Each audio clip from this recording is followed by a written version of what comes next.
Organisation ने भी कह दिया है कि वर्ल्ड वाइड इल हेल्थ का सबसे बड़ा कारण है depression. Hi everyone, I am Prajakta Khanna from Pinnacle vastu Lucknow और आज हम बात करेंगे कि कैसे डिप्रेशन को हम 3 तरीक़ों से या 3 स्टेप्स से फाइट कर सकते हैं। आखिरकार ये डिप्रेशन है क्या? अगर डिप्रेशन को एक सिंपल लैंग्वेज में समझने की कोशिश की जाए तो जब भी हम किसी भी इंसान, किसी भी थॉट या किसी भी एक्सपीरियंस के साथ स्टक हो जाते हैं, वहीं रुक जाते हैं, तो कहीं ना कहीं हमारे मन में एक फ़ियर बिल्डअप होता है। और ये फ़ियर जो है जब एग्जैजरेट हो जाता है, जब ये एंग्जाइटी एग्जैजरेट हो जाती है तो ये डिप्रेशन का फॉर्म ले लेती है। आज के टाइम में छोटे से छोटे बच्चे से लेके एडल्ट्स और हमारे जो एल्डर्स हैं, सब कहीं ना कहीं हर दूसरा या तीसरा इंसान डिप्रेशन से जूझ रहा है। तो कैसे फ़ाइट करें हम डिप्रेशन से, एंजाइटी से और अपनी लाइफ को बेहतर बनाएं? पहला तरीका है अफर्मेशन। आखिर ये अफर्मेशन होता क्या है? अफर्मेशन मतलब होता है किसी भी थॉट को रिपीट करना, बार बार रिपीट करना, अपने माइंड में रिपीट करना। अगर हम किसी चीज़ को बार बार रिपीट करते हैं तो हमारे कॉन्शियस माइंड में जाके धीरे धीरे धीरे वो बात बैठने लगती है।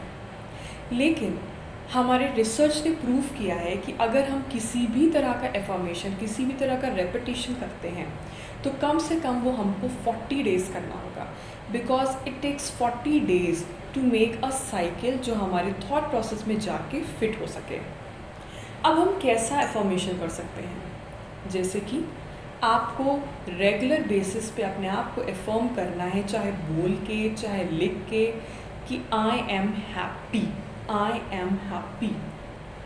अगर आप ये बार बार एफर्मेशन करेंगे, बोलेंगे, लिखेंगे 40 डेज़ तक, तो धीरे धीरे आपका न्यूरोलॉजिकल पैटर्न उसको एक्सेप्ट करना स्टार्ट हो जाएगा। लेकिन याद रखें, एफर्मेशन करते समय आपकी इंटेंट बहुत इम्पॉर्टेंट है। कई बार हम एफर्मेशन करने की कोशिश करते हैं लेकिन हमारी इंटेंट एकदम नहीं होती, इंटेंट कहीं और होती है, तो वो एफर्मेशन को एक्चुअली में हमारे पैटर्न में, हमारे थॉट पैटर्न में जाने में समय लगता है। दूसरा तरीका है ब्रीदिंग। ब्रीदिंग जो हमारा प्रोसेस है ऑफ ब्रीदिंग, ये हमारे थॉट प्रोसेस से बहुत डायरेक्टली लिंक्ड है। जब भी आपने कभी किसी छोटे बच्चे को रात को सोते समय देखा होगा तो आपने इस चीज़ को रियलाइज़ किया होगा कि उसका पेट फूलता है और फिर पेट अंदर जाता है। जब वो ब्रीदिंग करता है तो ये प्रोसेस फील होता है। तो कहीं ना कहीं हमको ये समझना होगा कि बच्चे स्टमक से ब्रीथ करते हैं और हमको भी यही करना है। हमको इनहेल करते समय अपने स्टमक को बाहर करना है, देन अपनी एनर्जी को वहाँ पे होल्ड करके रखना है, और जब वो हमारी एनर्जी होल्ड हो and then we will exhale, release करते समय हमारा स्टमक बनाना चाहिए।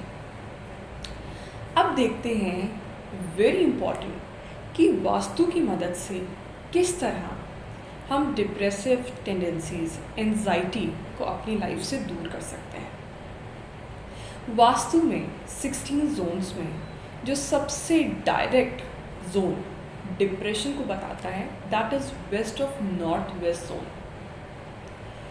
अगर इस जोन में हम ज़रूरत से ज़्यादा समय स्पेंड करते हैं तो कहीं ना कहीं हम अपनी लाइफ में रियलाइज़ करेंगे कि हमारे अंदर किसी भी चीज़ को लेके, किसी इंसान को लेके, किसी एक्सपीरियंस को लेके, किसी थॉट को लेके, किसी भी चीज़ को लेके डिप्रेसिव टेंडेंसीज बिल्ड होना स्टार्ट हो जाएंगी।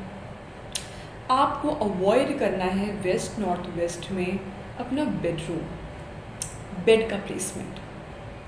अगर वेस्ट ऑफ नॉर्थ वेस्ट में हमारा लिविंग एरिया है और लिविंग एरिया में जो हमारा सोफ़ा अरेंजमेंट है, जो सीटिंग अरेंजमेंट है, वो वहीं पे हम सबसे ज़्यादा स्पेंड करते हैं टाइम, तो वो भी कहीं ना कहीं हमारे लिए प्रॉब्लमेटिक हो सकता है।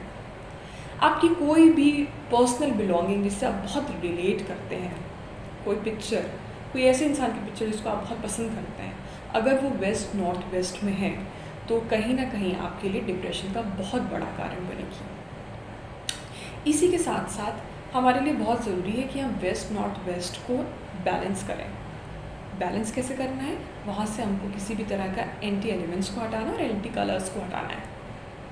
वेस्ट नॉर्थ वेस्ट के एंटी कलर्स हैं ग्रीन, ब्राउन। हमको ध्यान देना है कि ग्रीन, ब्राउन, रेड कलर ये कहीं ना कहीं किसी भी फॉर्म में वेस्ट नॉर्थ वेस्ट जोन में ना हो। नेक्स्ट हम बढ़ते हैं दूसरे जोन की तरफ, जिसका बैलेंस होना हमारी लाइफ में बहुत इम्पॉर्टेंट है। आखिर मैंने क्या कहा? मैंने कहा कि डिप्रेसिव टेंडेंसीज जो हैं किसी भी थॉट प्रोसेस, किसी भी एक्सपीरियंस, किसी इंसान के को बार बार सोचने की वजह से आती हैं। नॉर्थ ईस्ट जोन हमारे घर का एक ऐसा जोन है जो क्लैरिटी ऑफ माइंड दिखाता है। अगर नॉर्थ ईस्ट जोन में किसी तरह का भी क्लटर है, डस्टबिन है, स्टोरेज है जिसको हमने सही तरीके से नहीं रखा हुआ है, तो कहीं ना कहीं ये क्या कर रहा है? कहीं ना कहीं ये उस जोन को इम्बैलेंस कर रहा है। और वहाँ पे किसी भी तरह का क्लटर या किसी तरह का भी anti colour like colour red क्या क्रिएट करेगा? हमारे लिए क्लटर्डनेस ऑफ थॉट्स को क्रिएट करेगा। आपने कोई पेंटिंग लगा रखी है नॉर्थ ईस्ट में which is abstract in nature और उसका मैसेज नेगेटिव है, तो हमको तो नहीं पता चल रहा, लेकिन कहीं ना कहीं ये हमारे थॉट प्रोसेस को, हमारे माइंड की क्लैरिटी को ज़रूर उसमें प्रॉब्लम क्रिएट करेगा। इसके बाद हम एक बहुत इम्पॉर्टेंट जोन पे जाते हैं, जो जोन है ईस्ट ऑफ साउथ ईस्ट का। ये जोन रिलेटेड होता है चर्निंग और एंजाइटी से।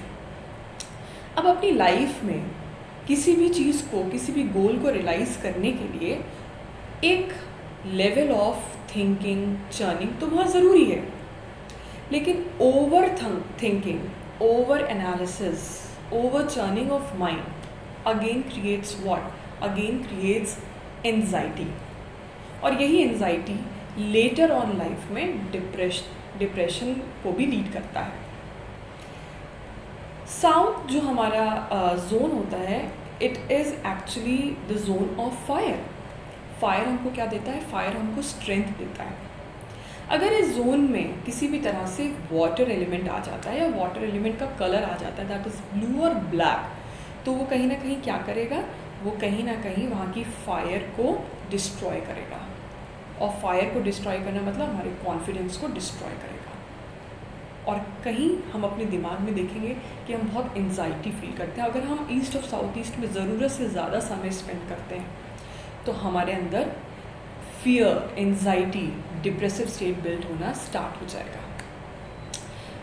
तो अगर हम अपनी लाइफ में इन 3 जोन प्लस इन 3 बातों का ख्याल रखें, तो कहीं ना कहीं मेडिकल हेल्थ के साथ साथ इन सब चीज़ों को इम्पार्ट करने से हम डिप्रेसिव स्टेट और डिप्रेसिव टेंडेंसी से फाइट कर सकते हैं। ये बहुत बड़ी प्रॉब्लम है। हर घर में 1 इंसान, 2 इंसान इस प्रॉब्लम से जूझ रहा है। तो अपने वास्तु एक्सपर्ट से बात करें, अपने जोन्स को समझें और जानें कि वहाँ पे किसी भी तरह का इम्बैलेंस तो नहीं है, और अगर है तो उसको रेक्टिफाई करें। Don't forget positive affirmation, breathing from stomach, and correcting, balancing 3 zones. Number 1 is your west of northwest, northeast zone, and east of southeast zone. And you will definitely see positive changes in your life. Thank you very much.